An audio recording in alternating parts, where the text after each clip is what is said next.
Hello నేను మిస్సెస్రావు. Artificial intelligence కారణంగా వైద్య రంగంలో అద్భుతమైనటువంటి ఫలితాలు వస్తున్నాయి ఈ మధ్యకాలంలో. ఎక్కడి నుంచో సుదూరం నుంచి ఆపరేషన్లు చేసేటువంటి ప్రక్రియను మనం చూసాం. ఇప్పుడు ఐవీఎఫ్ లాంటివి కానీ సరోగసి లాంటివన్నీ ఇవన్నీ ఏమి లేకుండా 100కి 100% మీరు గర్భం దాల్చేటువంటి విధంగా ఆర్టిఫిషియల్ ఇంటెలిజెన్స్ని ఇప్పుడు తయారు చేశారు. సో కాబట్టి రాబోయేటువంటి రోజుల్లో ఫర్టిలిటీ ప్రాబ్లం అనేది ఉండదు. ఇక ఫర్టిలిటీ ప్రాబ్లం లేనటువంటి విధంగా ఆర్టిఫిషియల్ ఇంటెలిజెన్స్ను ఉపయోగించి గర్భం ధరించేలాగా చేస్తూ ఉన్నారు. ప్రస్తుతం ప్రపంచవ్యాప్తంగా కనుక చూస్తే పిల్లల్ని కనండి అని చెప్పి చెబుతున్నారు. చైనా లాంటి దేశం కూడా పిల్లల్ని కంటే బహుమతులు ఇస్తున్నారు, అవార్డులు ఇస్తున్నారు. కనీసం ఇద్దరిని కనండి అని చెప్పి చెబుతున్నారు. ఒకప్పుడు చైనా దేశం ఒక్కళ్ళని కంటే ఎక్కువగా కంటే ఫైన్ వేసేవాళ్ళు. అలాంటి దేశం ఇప్పుడు పిల్లల్ని కనండి అని చెప్తున్నారు. అలాగే జపాన్లో అదే పరిస్థితి, జర్మనీలో అదే పరిస్థితి, అమెరికాలో అదే పరిస్థితి. ప్రపంచవ్యాప్తంగా ఫర్టిలిటీ రేటు 2.1 ఉంది. దానికంటే దిగువన భారతదేశం కూడా ఉంది. ఒకప్పుడు భారతదేశంలో ఒక్కొక్క ఇంట్లో 10 మంది, 12 మంది, 15 మంది కూడా ఉండేవాళ్ళు. కానీ ఇవాళ ఇద్దరు కంటే ఎక్కువ ఉంటున్నారు, ఒక్కళ్ళు ఉండేటువంటి వాళ్ళే ఎక్కువ ఉన్నారు. అందుకే జనాభా సంఖ్య తగ్గిపోతుంది. కాబట్టి మీరు పిల్లల్ని కనండి అని చెప్పి చంద్రబాబు నాయుడు గారు కూడా చెప్తున్నారు.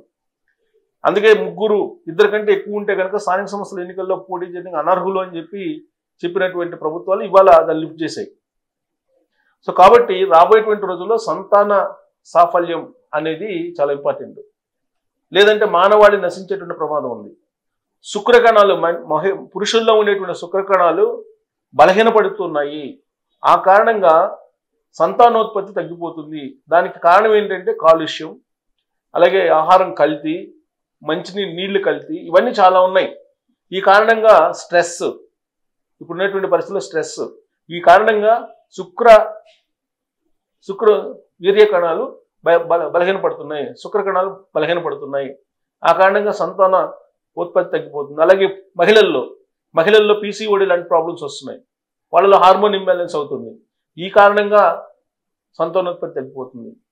ఇన్ టైంలో పెళ్లి చేసుకోకపోవటం, ఆ తర్వాత 30 సంవత్సరాలు వచ్చిన తర్వాత పెళ్లి చేసుకోవడం, ఇది కూడా మరొక కారణం. ఈ కారణాల చేత యావరేజ్గా సగటున ఉండాల్సినటువంటి సంతానోత్పత్తి రేటు పడిపోయింది. ఇలాంటి పరిస్థితుల్లో మానవాళికే ముప్పు అనేటువంటి న్యూస్ వచ్చింది. అందుకే ఇప్పుడు ఆర్టిఫిషియల్ ఇంటెలిజెన్స్ ద్వారా 100కు 100% మహిళలు గర్భం దాల్చే టెక్నాలజీ వచ్చేసింది. అంటే శుక్రకణాన్ని ఆర్టిఫిషియల్ ఇంటెలిజెన్స్ ద్వారా ఏ రోజు ఫర్టిలిటీ చేయించాలి అండంతో, ఆ టైంకి ఏదైతే హెల్దీగా ఉందో అండం, ఎగ్ అంటారు, అండం హెల్దీగా ఉన్నటువంటి అండంతో ఈ శుక్రకణాన్ని తీసుకెళ్ళి కొట్టేలాగా ఆర్టిఫిషియల్ ఇంటెలిజెన్స్ టెక్నాలజీని డెవలప్ చేశారు. అందుకే 100కు 100% దీని రిజల్ట్ కూడా ఉందని చెప్తున్నారు. కాబట్టి ఇక నుంచి ఐవీఎఫ్లకి లక్షలు ఖర్చు పెట్టాల్సిన అవసరం లేదు, సరోగసికి ఖర్చు పెట్టాల్సిన అవసరం లేదు, ఆసుపత్రుల చుట్టూ తిరగాల్సిన అవసరం లేదు. ఐవీఎఫ్ సక్సెస్ రేట్ అనేది 50% ఉంది. 50-50 ఛాన్స్ అని చెప్తారు డాక్టర్లు. కానీ ఆర్టిఫిషియల్ ఇంటెలిజెన్స్ ద్వారా చేసేటువంటి ఈ సంతాన ఉత్పత్తి ప్రక్రియ 100కు 100% రిజల్ట్ ఇస్తుందని చెప్పి ఇప్పుడు చెప్తూ ఉన్నారు శాస్త్రవేత్తలు. అది ఇప్పుడు ఇంటర్నేషనల్గా బాగా ఆకట్టుకుంటున్నటువంటి న్యూస్. దాన్ని మీకు అందించేటువంటి ప్రయత్నం చేస్తాను. ఇక్కడ చూడండి, కృత్రిమ మేధస్సు ప్రపంచవ్యాప్తంగా చర్చలకు, విమర్శలకు కేంద్ర బిందువుగా ఉన్నప్పటికీ కొన్ని సందర్భాల్లో ఇది మానవ జీవితాల్లో అద్భుతమైనటువంటి మార్పులు తీసుకొస్తుంది. తాజాగా అమెరికాలోని కొలంబియా యూనివర్సిటీ ఫర్టిలిటీ సెంటర్లో చోటు చేసుకున్నటువంటి ఒక సంఘటన ఈ సాంకేతిక అద్భుతానికి నిదర్శనం. సో కొలంబియాలో దీన్ని రీసెర్చ్ చేశారు. ఏంటది అంటే, పిల్లల కోసం ఏళ్ల తరబడి కృషి చేస్తున్నటువంటి ఒక దంపతులు, 39 ఏళ్ల వ్యక్తి, 37 ఏళ్ల మహిళ, వారు అనేక సార్లు ఐవీఎఫ్ చికిత్సలు చేయించుకున్నా ఎటువంటి ఫలితం దక్కలేదు. వైఫల్యంతో నిరాశ చెందుతున్నటువంటి ఆ జంట చివరి ప్రయత్నంగా ఒక నూతన పద్ధతిని ఆశ్రయించారు. అదే ఏఐ ఆధారిత sperm tracking and recovery, star అంటారు దీన్ని. Sperm tracking and recovery technology పురుష భాగస్వామిలో ఆరోగ్యకరమైన స్పెర్మ్లను గుర్తించడం కష్టతరంగా ఉన్నప్పుడు ఈ ఏఐ వ్యవస్థ తన అపారమైనటువంటి సాంకేతిక నైపుణ్యాన్ని ప్రదర్శించి ఈ అత్యాధునిక ఏఐ వ్యవస్థ పురుష భాగస్వామి వీర్య నమూనాలో జీవం ఉన్నటువంటి కేవలం 2 స్పెర్మ్లను మాత్రమే అత్యంత ఖచ్చితత్వంతో గుర్తించి ట్రాక్ చేసింది. అంటే శుక్రకణాన్ని. ఆ 2 శక్తివంతమైనటువంటి స్పెర్మ్లను విజయవంతంగా అండాలతో కలిపి ఫెర్టిలైజ్ చేయగా ఊహించని విధంగా గర్భధారణ సాధ్యమైంది. ఇంతకాలం విఫలమైనటువంటి జంటకు ఇది ఒక అద్భుతంలా మారింది. సో వైద్య రంగంలో పెరుగుతున్న ఖచ్చితత్వం. ప్రపంచవ్యాప్తంగా వైద్య రంగం దీనిని ఏఐ అసిస్టెడ్ ఫెర్టిలిటీ సక్సెస్గా కొనియాడుతుంది. నిర్ధారణ, శస్త్రచికిత్సలు, ఫర్టిలిటీ వంటి అత్యంత కీలకమైనటువంటి వైద్య ప్రక్రియలో ఏఐ వాడకం ఖచ్చితత్వాన్ని పెంచుతుండడం సాంకేతిక పురోగతికి తిరుగులేని నిదర్శనం. ఓపెన్ ఏఐ వంటి సంస్థలు వ్యక్తిగత వైద్య సలహాల విషయంలో ఏఐ వాడకాన్ని పరిమితం చేసినప్పటికీ వైద్యపరమైనటువంటి ప్రక్రియలో సహాయంగా వినియోగించడం ద్వారా ఇలాంటి అద్భుత ఫలితాలు సాధ్యమవుతున్నాయి. నైతికత, భద్రత చర్యలు. ఒకవైపు సాంకేతిక అద్భుతాలు సృష్టిస్తున్న మరోవైపు నైతికత, భద్రత అంశాలపై చర్చలు కొనసాగుతూనే ఉన్నాయి.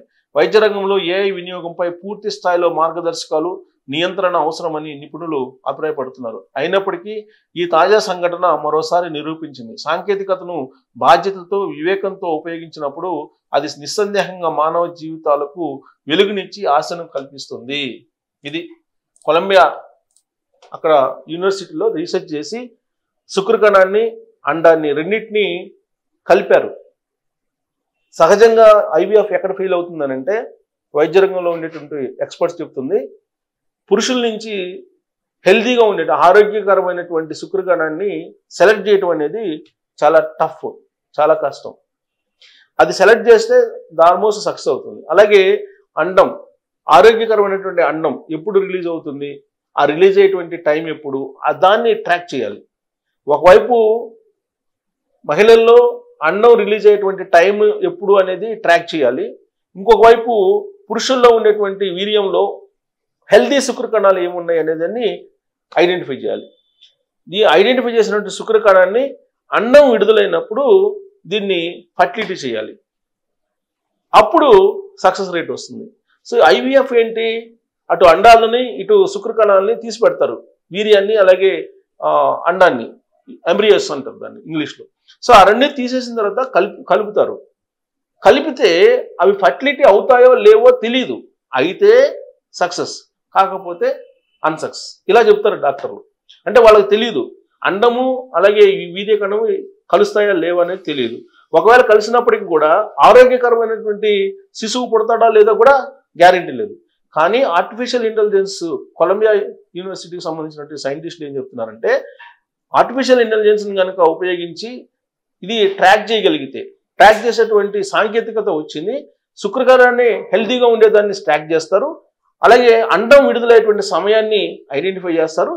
సో దాంతో ఫర్టిలిటీ చేసి ఆరోగ్యకరమైనటువంటి శిశువుని పొందేలాగా చెయ్యొచ్చు అని చెప్పి చెప్తున్నారు. సో కాబట్టి రాబోయేటువంటి రోజుల్లో ఇక ఐవీఎఫ్లు ఇలాంటివన్నిటి కూడా ఉండవు. ఒక్క ఆర్టిఫిషియల్ ఇంటెలిజెన్స్ ద్వారా 100% సక్సెస్ తోటి ఫర్టిలిటీ ఉండబోతుంది. కాబట్టి జనాభా పెరుగుదల, జనాభా తగ్గిపోతుంది, మానవాళి నశించిపోతుందేమో అనేటువంటి ఆందోళన అవసరం లేదు. సో ఇది విన్న తర్వాత మీకు అనిపిస్తుంది.